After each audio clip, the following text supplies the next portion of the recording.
pumunta tayong LTO ngayon kasi napaparestop tayo ng motor natin, no? Para makabiyahe na tayo ng maayos. Yun. So, dito tayo ngayon. Nantay pa natin yung tawag ng number natin kasi labi pa nakapila-pila, no? Yun. So,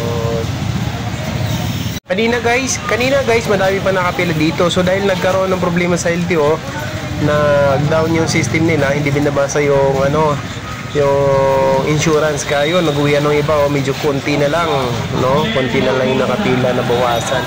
Kanina ang dami-dami niyan. So buti na lang nag-down yung LTO, down yung system nila. So mapabilis yung natin parehistro kasi nabawasan ng tao dito, guys. Konti na lang, so mapabilis yung tawag nila sa atin. Ang layo-layo ko, guys. Nasa 107 yung number ko, guys. Ang layo. So ayan ito, mapapabilis tayo dito. Ayan, so yung mga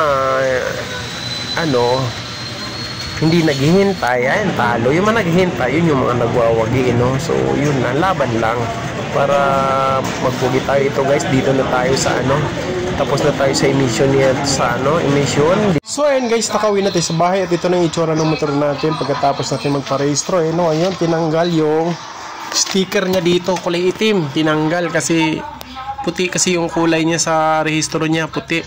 Ayan, so tinanggal yung sticker niya pati dito sa ilalim, kasi nawala yung kulay puti, guys. Puro kulay itim na siya kanina. So ayan, tapos na kami napag-register, so para okay naman, na-register na siya. So pwede na siyang ibiyahe. Yan. So palalagyan na lang natin ulit yung sticker niya, yung maliliit lang, para pwede kayo pa-repaint natin para maganda. No, pero dapat huwag mawala yung kulay puti kasi yun yung pinaka kulay niya doon sa rehistro niya.